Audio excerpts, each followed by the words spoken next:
Hello and welcome again in the channel. And today's part is the same English language teaching, but this time it is part 3. And as you remember the classifications, the first one, knowing the order, is complete. The structure of English language is also complete. Today's topic is methods of English language and literature. This is the topic, methods of English language and literature. So without wasting time, let us move on. There are methods of teaching English language and literature, and by methods, I mean a procedure or a system that indicates how to teach language. So methods are basically indicated to the teaching of language. And here, because it is English language, it depends on the level and type of proficiency of the learner. How you are going to teach, it depends on the learner. If the learner are advanced, your teaching method will be different. And if your learners are not that good, your methods will be again different. So the methods are indeed different. And in this video, we are going to deal with almost 8 kind of methods, and starting with grammar translation. To the last one is communicative language teaching, including direct, audiovisual, silent, community language learning, suggestopedia, whole language. These 8 types of methods we are going to discuss in this video. So stay tuned till the end of this video. Now, the first one is the grammar translation method. And in this method, we are going to learn the basic aspects, key features, advantages, and disadvantages of all the methods of English language teaching, specifically in English literature. Now, this first one type, grammar translation method, because the type that I'm describing, you can find here on the right corner of the screen, that grammar translation method. So you can easily understand about which method I am talking about right now. So grammar translation method basically focuses on reading and writing rather than speaking and listening. Widely used in 19th and early 20th centuries for teaching classical languages like Latin and Greek. So grammar translation method is important for the classical languages. Now, the key features, first one is focus on grammar, translation practice, emphasis on reading and writing, memorization of vocabulary, and use of native language. This particular type focuses on grammar and the translation method. Naturally, as the title indicates, a grammar translation method, the focus must be on, first of all, grammar, and on the second hand, the translation. And there is indeed an emphasis on the reading and writing. Vocabulary memorization is significant here, because if you do not remember words, if you cannot make your hoard of treasure, that means your stock of words, good enough, then you cannot comprehend or understand object, as well as you cannot speak. Use of native languages here also important. Naturally, when you try to suggest that use of native language as well as memorization of vocabulary, it happens in the bilingual process, and it also happens in the process of using your native tongue. So if you are a Bengali, you can use Bengali terms to learn this translation method or this grammar translation method. This is a process which indicates that how you have to achieve your goal through the bilingual process or through even your native language. There are advantages of this particular method, because it helps learners understand complex grammar structures, translating texts, improving reading comprehension, and minimal spoken interaction it requires, so making it suitable for large classrooms. It also has disadvantages, and these are the disadvantages. It neglects speaking and listening skills. Naturally, because it focuses reading and writing, it automatically neglects speaking and listening skills. It may be sometimes tedious, boring due to memorization and lack of real life communication, and specifically, it does not develop fluency in the target language. Target language means your acquisition of English language, because you are learning English language or a foreign language. However, outdated for modern communicative approaches, GTM, that means the grammar translation method, is still used in some settings where a strong foundation in grammar and translation is required, such as literary studies or traditional language courses. The next is the direct method. As the term indicates, you can understand about this direct method that it is a way of teaching language that emphasizes natural communication because it is direct and avoids using the learner's native language. Okay, there is the difference between the grammar translation method and the direct method, that there is no use in the direct method of native language. Focus on the speaking and listening skills first. Grammar and vocabulary taught inductively through examples rather than rules. Now, the key features: no translation, oral communication, inductive grammar teaching, everyday vocabulary and sentences, visual aids and demonstrations, and finally question answer formats. Now, one question may arise in your mind: what is inductive grammar teaching? By this, inductive grammar teaching means that the grammar is taught through the direct examples. Examples you can learn grammar. This is called inductive grammar teaching. It is implicit. So visual aids and demonstration is again significant here in the direct method because you are representing something visually and that affects most to the learners. Question answer format also gives a criteria for the learners to be a better version of themselves. Oral communication sometimes helps in building the vocabulary system as well as the confidence because to some extent this is student centered or student friendly process. Now, the advantages of this process is that it improves fluency, as I was talking about, and confidence in speaking, mimics natural language learning, like how children learn their first language, encourages active participation in class. And the disadvantages are difficult for beginners who need explanations in their native language. So, if you are not good enough in English, if you try to learn something from your Bengali background or in a native background, you want to use your native language, this direct method is not applicable for you. Teachers must be fluent in English, otherwise, the teachers cannot teach this direct method. Abstract concepts can be hard to explain without translation. It will always be better not to put any abstract idea in the classroom because it will be difficult for the teachers to make it clear to the learners because it sometimes can be hard to explain. Now, let me give an example. Instead of saying apple, it means save in Hindi or apple in Bengali. The teacher shows an apple and says this is an apple and then asks the question answer format, what is this? The students will reply, this is an apple. So this is a direct method. Go direct or direct. The third one, as we have to understand, is the audio-lingual method. And in this method, what we have to understand again, it is the focus on habit formation through repetition and drills. It was developed during World War II to train soldiers in foreign languages quickly and became popular in 1950s and 1960s. The key features are following. These are the key features of Audio-Lingual Method. Listening and speaking first, repetition and drills, no explicit grammar explanation, native-like pronunciation, use of dialects, minimal use of mother tongue.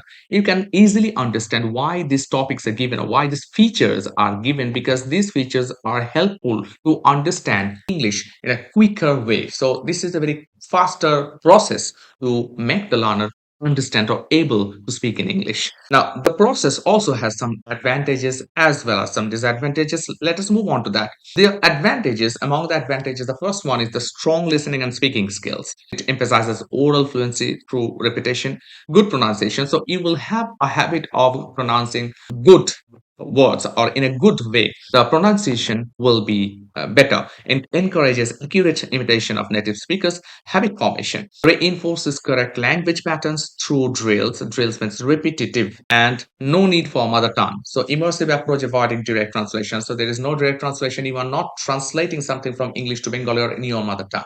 So you have to understand in English. You have to speak in English in this audio-lingual method. In this audio-lingual method. Now, among the disadvantages, the first one is the lacks creativity. So it focuses on memorization. Naturally, it is not a real communication. You are memorizing something and then you are reproducing it. It is like a drill. No grammar explanation. Learners may struggle with understanding rules because there are lots of rules in grammar. So if you do not understand the grammar properly, because there is no explanation of the grammar, so you were just pawning them, you were just memorizing them in your brain or in your head. Third one is mechanical learning. Yes, it indeed seems to be a mechanical learning because drills can become repetitive and sometimes tedious. That means boring. However, limited real life applications also applicable among the disadvantages of this particular process because it does not prepare students for the spontaneous conversation because you are memorizing something. You cannot be spontaneous while you are speaking. However, it played a crucial role in our language teaching, but rigid, repetitive structure made it less effective for real life communication. I believe that you can easily understand what are the different points of each method. So, three methods we have already talked about, and in each method, you can distinctly point out or chalk out individual points, which one is significant for one particular method and how another particular method is different from the previous one. So you can easily understand this. Even if you don't, just go through the video, just go through the slides. And even after that, I am going to produce this PDF into the description section as always I do.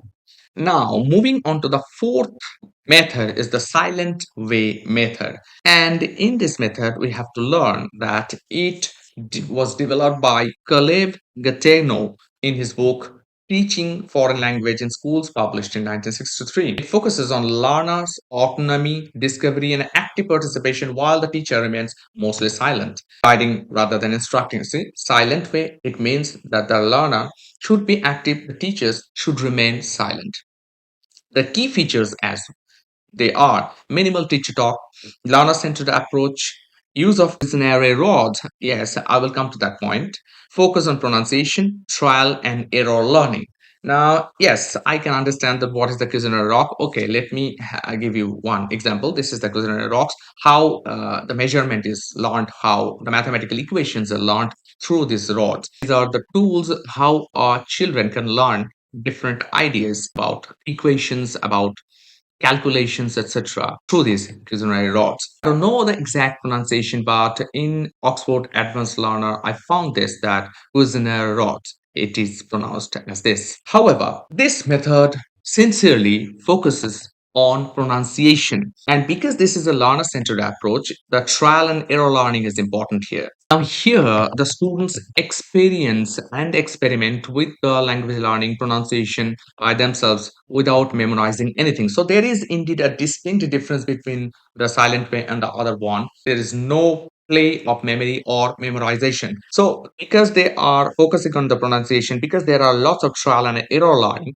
this method typically focuses on this particular nature of language learning, that it is much more experimental. And this method too has certain advantages, like it encourages active learning and creativity, builds confidence in learners, helps in better retention of language through discovery. Also, this has disadvantages like can be frustrating for beginners due to lack of direct instruction. Because there is no direct instruction, the learners can be sometimes be feeling the boredom again. There is indeed a lack of direct instruction, so frustration may come among the learners. It requires a skilled teacher to effectively guide students. If the teacher is not skilled, then the method will not be fulfilled. Might not be suitable for large classes or very young learners. Yes, first of all, large classes teacher cannot have the silent way is not very effective because the teacher has to remain silent, so that teacher may not handle a large class. And secondly, the young learners are too talkative, they want to know so many things in this way they want to learn, so a teacher can again not handle younger learners. So this is a disadvantageous point of this method, the silent way. However, it promotes independent learning, self correction, and deep understanding. May not be suitable for all learners, but effective in encouraging active participation and problem solving skills in language learning. So, moving on to that, next is the community language learning. It is called CLL number 5. Community language learning is a humanistic approach developed by Charles A. Curran in the 1970s. It is based on counseling learning theory, where the teacher acts as a counselor and the students are clients, creating a stress free and cooperative learning environment. Community language learning. These are the basic features of this community language learning: student-centered approach as it is, translation-based learning, collaborative learning, emphasis on speaking and listening, effective learning. Yes, you may not understand the collaborative learning and effective learning. Let me come to this point first. Collaborative learning encourages group activities, so the learners learn lessons in group This is collaborative learning and effective learning, that it reduces the stress. Less stress if there is in learning, then the learner can understand or learn things in a better way. So this community language learning, as the term suggests, community. So the community helps one and the other to understand, to comprehend the subject matter as well as the learning objective in a better way. So, because this happens in this way, it is a student friendly or student centered approach. And because there is lots of translation based learning, so students are translating the lines, students are translating the paragraphs, and it emphasizes on speaking and listening. So, simultaneous actions. You are speaking and simultaneously while listening. So, your listening skills will be enhanced naturally. Your speaking skills will be enhanced because you are learning through a direct method, but not the direct method that I told you earlier.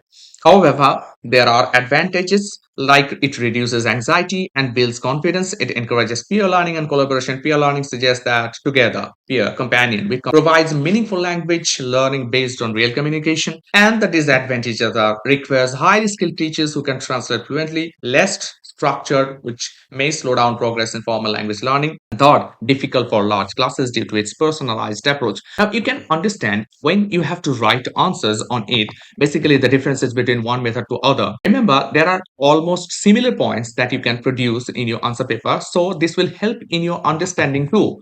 What are the points that you have to select for your answers, and those points will be almost same for each learning method. That is your task to understand. However, the community language learning focuses on reducing learner anxiety and for fostering a supportive classroom environment.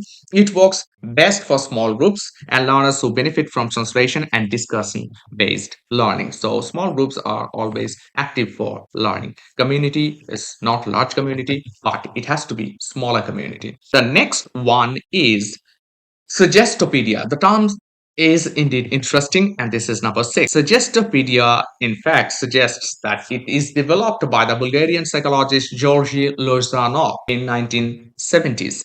It is based on the idea that the students can learn more effectively when they are in a relaxed and positive environment, free from anxiety and fear for failure. So, community language learning is also stressing anxiety free learning. And here, Suggestopedia is also suggesting the same kind of anxiety and fear free learning of English language or any other language. The basic features of this topic is that relaxed atmosphere it provides, use of music and art. Through music and art, the students are learning. Positive suggestion and confidence building. Finally, accelerated learning. Naturally, when you are free, when you feel relaxed, your actions will be motivated, and therefore your learning process will be accelerated naturally. It is indeed a natural process. However, the advantages are that it creates a stress-free learning environment. Secondly, it helps faster vocabulary acquisition. Third, encourages creativity and confidence in learners. And fourth, makes learning enjoyable and engaging. I believe that there is no point that you cannot understand. Well, I have just selected for you all these points. Just go through and you can easily understand all these points. The disadvantages are requires special teacher training, might not be effective for all learners, natural, and less structured for complex grammar explanation. So, when we are talking about grammar, this is a vast area. Naturally, there are a lot of explanations, and this is not a good structure, or this is not very appropriate structure for the complex grammar explanations. However, it suggests relaxation, positive reinforcement, and creativity to make language learning effortless and enjoyable. Finally, it is particularly useful for learning vocabulary and improving fluency. The next one, number seven, is the whole language method. Language method is emerged in the 1980s as an approach to language teaching that emphasized meaning, context, and natural learning rather than isolated drills or rules. It was particularly popular in teaching reading and writing to young learners.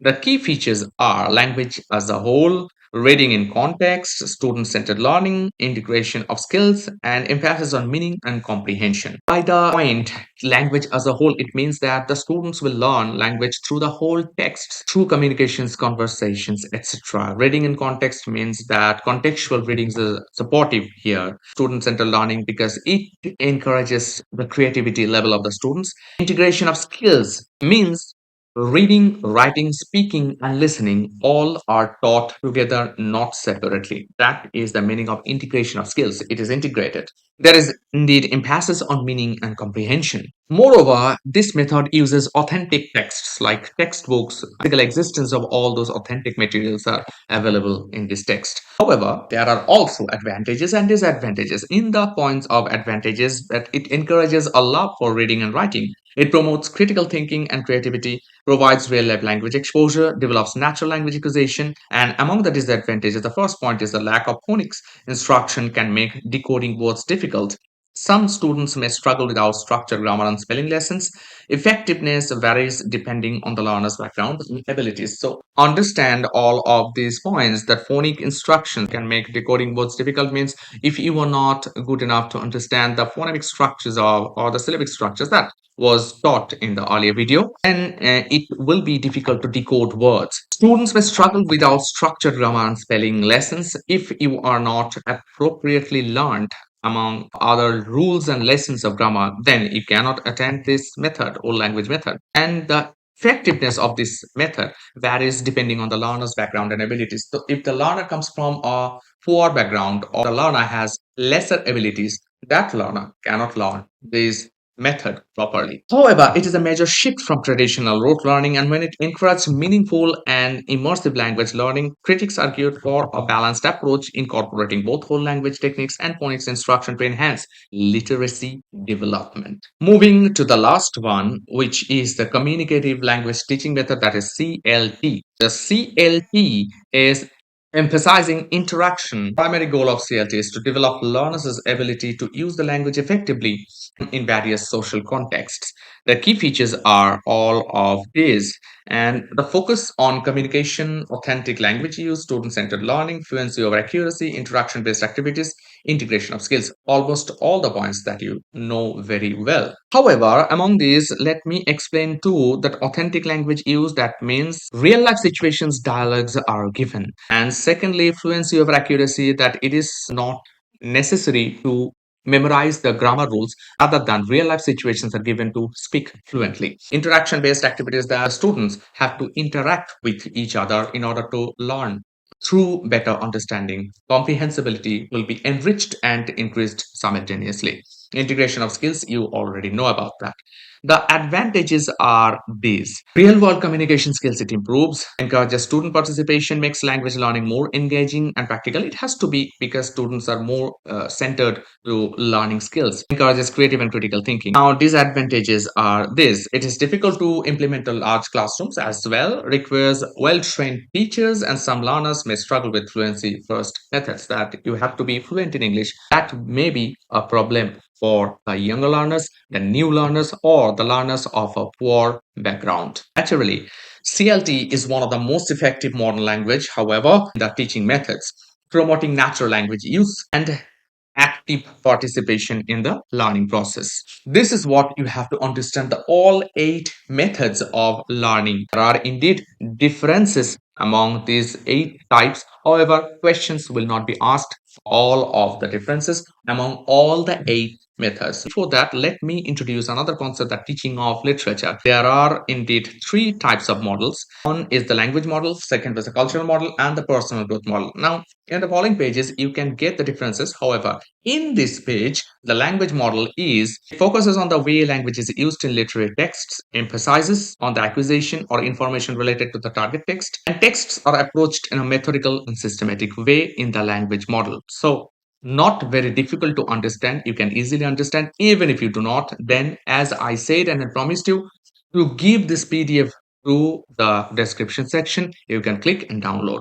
Second is the cultural method, which enables students to go beyond language, and the text is open to interpretation and exploration, and the learner gets an experience in the history, politics, and society of the particular culture. This is the culture model. It is easily expected from the cultural model that the students will experience all of the other discourses, history, politics, and the society of a particular culture. The third one is the personal growth model. It focuses on the individual development because it is the personal growth model. It is a combination of the other two models, that means the language model and the cultural model. Learners are actively engaged, they respond intellectually. Teacher selects the text to get creative response from the learners. Texts are selected generally for linguistic and literary development. I believe there is no point that you do not understand. Just remember the three types may be asked in your examination: the language model, the cultural model, the personal growth model. Okay, the differences are also given in the next slide. Here, in this slide, there is a comparative study of language model, cultural model, and personal growth model. This is the whole difference that almost 1, 2, 3, 4, 5, 6 points are here from the purpose to strengths and weakness of each three model. Okay, I am not repeating all of this because you can easily get, as I told you repeatedly, in the PDF. So I am not saying all these right now here. In the next page, you are going to get the comparison between the GTM and CLT, that means the grammar translation method, and communicative language teaching. So this is again in the same fashion I have given you from the focus to assessment. These are the different points of these two types. Okay, now comes to the point of the questions. These are the questions as I have selected for you. Altogether, 8 questions are here. These questions you can practice. The answers are already given in the slides. Now go through the slides, go through the video and collect these materials. Now the source is always this, and which one? The same. However, thanks a ton for watching this video till to the end. We will be meeting again with the next chapter of this series of English language teaching. Till then, stay healthy, stay blessed.